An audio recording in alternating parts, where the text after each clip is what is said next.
Hello students, how are you. चलिए बेटा, आज हम कैश फ्लो स्टेटमेंट का फॉर्मेट समझ लेते हैं। तो कैश फ्लो स्टेटमेंट में 3 एक्टिविटीज़ होती हैं: ऑपरेटिंग, इन्वेस्टिंग और फाइनेंसिंग एक्टिविटीज़, राइट।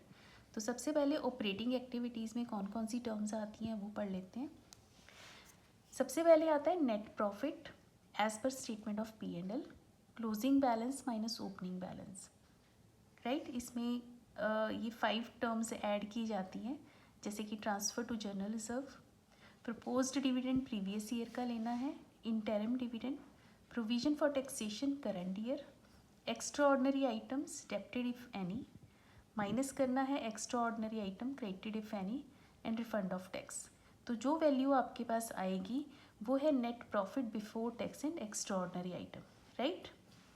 अब यहाँ पे मैं आपको ये 2 चीज़ें बता देती हूँ। Extraordinary item debited if any का मतलब होता है कुछ एबनॉर्मल लॉसेस जो हैं, जो जिसकी वजह से आपके प्रॉफिट्स डिक्लाइन हुए, वो यहाँ पे ऐड किए जाते हैं।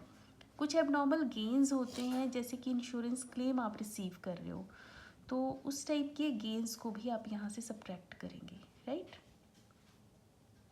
नेक्स्ट आपने इसमें सेकंड ग्रुप में कुछ आइटम्स ऐड और लेस करनी है, जिनको हम कहते हैं non cash non operating items. Non cash non operating, non cash जैसे कि डेप्रिसिएशन हो गया, नॉन ऑपरेटिंग आइटम्स मीन्स जैसे कि इंटरेस्ट ऑन लोन्स हो गए। तो यहाँ पे वो चीज़ें ऐड करनी है। कौन कौन सी चीज़ें ऐड करेंगे? Depreciation, goodwill, patents, trademarks amortised, interest on borrowings and debentures. Debentures एक तरीके का लोन होता है, उस पर जो इंटरेस्ट पे करना है कंपनी ने, वो आप प्लस करेंगे। Loss on sale of fixed assets और investments, increase in provision for doubtful debts, ये सारी टर्म्स आप प्लस करते हैं, राइट।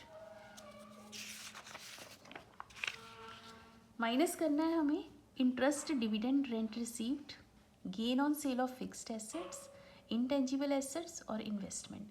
मीन्स गेन अगर हो रहा है आपको, चाहे वो फिक्स्ड एसेट्स में हो, चाहे इंटेंजिबल एसेट्स में हो या इन्वेस्टमेंट्स में हो, तो वो सब आप सब्ट्रैक्ट करेंगे।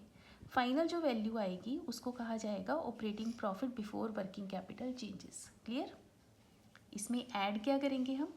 डिक्रीज इन करंट एसेट्स और इंक्रीज इन करंट लायबिलिटीज़। देखिए, अगर करंट एसेट डिक्रीज हो रही है तो यहाँ पे कैश का इनफ्लो है। जैसे कि सपोज इन्वेंट्री की बात करते हैं, इन्वेंट्री अगर करंट ईयर में डिक्रीज हो रही है तो इट मीन्स आपके पास कैश का इनफ्लो है, तो इसी वजह से वो प्लस की जाती है। इंक्रीज इन करंट लायबिलिटी, अगर करंट लायबिलिटी इंक्रीज हो रही है तब भी आपका कैश का इनफ्लो है, तो वो आप यहाँ पे ऐड करेंगे। माइनस करना है हमें इंक्रीज इन करंट एसेट्स और डिक्रीज इन करंट लायबिलिटी। अगर आप करंट लायबिलिटी करंट ईयर में देख रहे हैं कि डिक्रीज हो रही है, इट मीन्स आपने कुछ पेमेंट किया होगा तभी करंट लायबिलिटी डिक्रीज हो रही है, तो इसी वजह से वो नेगेटिव इन वैल्यू आएगी। क्लियर है? कैश फ्लो स्टेटमेंट में एक्चुअली हमें क्या देखना होता है कि कैश का इनफ्लो और आउटफ्लो को चेक किया जाता है यहाँ पे, राइट। अब मैंने यहाँ पे ब्रैकेट में मेंशन किया है कि current asset does not include cash and cash equivalent. तो करंट एसेट्स में कैश और कैश इक्विवेलेंट के अलावा बाकी सारी करंट एसेट्स को लिया जाएगा। अब कैश एंड कैश इक्विवेलेंट है क्या, वो मैं आगे आपको इसी फॉर्मेट में एक्सप्लेन कर दूँगी। तो फाइनल यहाँ से जो वैल्यू कैलकुलेट करके आएगी उसको कहा जाएगा cash generated from operations. Minus करना है आपने income tax paid, that is net of tax refund. तो ये सारा आपका जो भी टर्म्स हमने यहाँ पे पढ़ी हैं वो सब ऑपरेटिंग एक्टिविटीज़ की हैं। अब फाइनल एक वैल्यू यहाँ पे कैलकुलेट करके आएगी, जिसको या तो वो पॉजिटिव इन नेचर होगा या नेगेटिव। अगर पॉजिटिव है तो कैश का फ्लो है, और अगर नेगेटिव आ रहा है तो cash used in operating activities. Clear? इसके बाद सेकेंड एक्टिविटी आती है आपकी इन्वेस्टिंग एक्टिविटीज़। इन्वेस्टिंग एक्टिविटीज़ में आप जितनी भी फिक्स्ड एसेट्स हैं, इन्वेस्टमेंट्स हैं या इंटेंजिबल एसेट्स हैं, उसका सेल और परचेज़ यहाँ पे शो करेंगे। जैसे कि बेटा देखिए, सेल करने पे आपके पास कैश का इनफ्लो होगा और परचेज़ करते हो तो कैश आउटफ्लो हो जाएगा, कैश बाहर जाएगा कंपनी से। तो सेल करने पे कैश का इनफ्लो है, इसी वजह से वो पॉजिटिव रहेगा।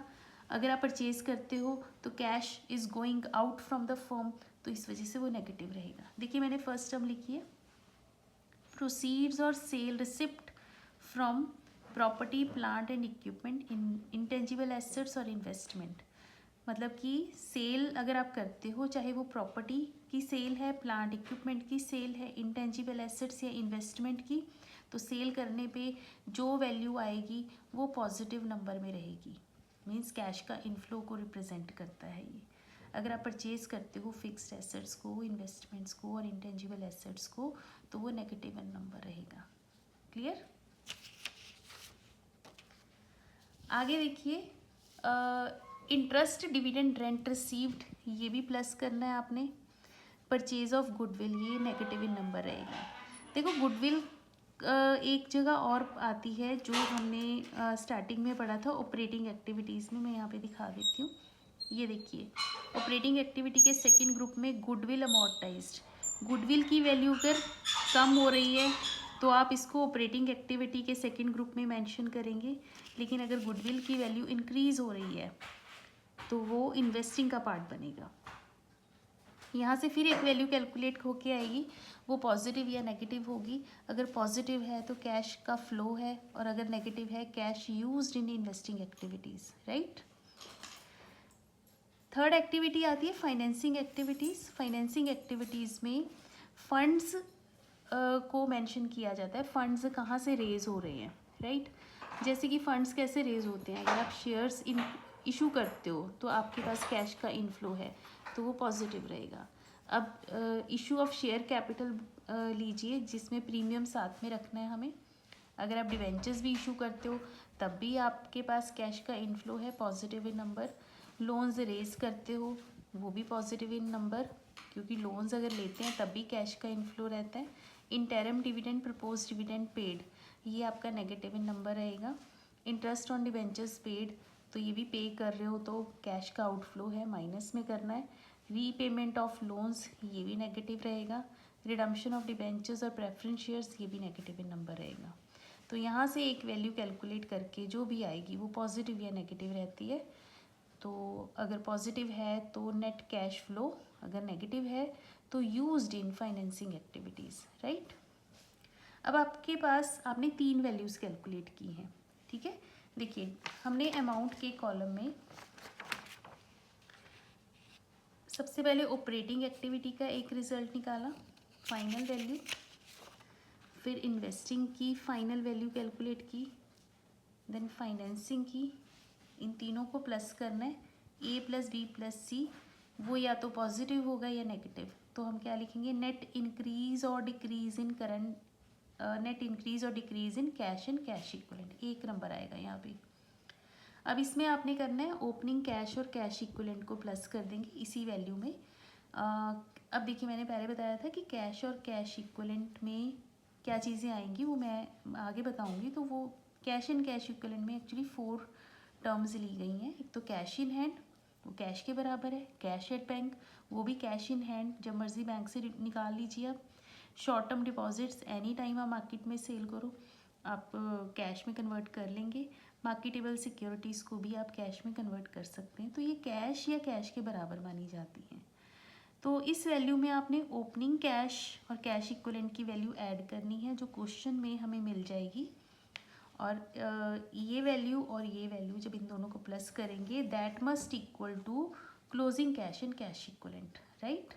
And this is the format of cash flow statement. I hope मैंने जिस तरीके से एक्सप्लेन किया आपको समझ आया होगा। अगर आपको समझ में आया है तो आप प्लीज़ इसको लाइक करना और अपने फ्रेंड्स के साथ शेयर करना, ठीक है बच्चों। Thank you, bye bye.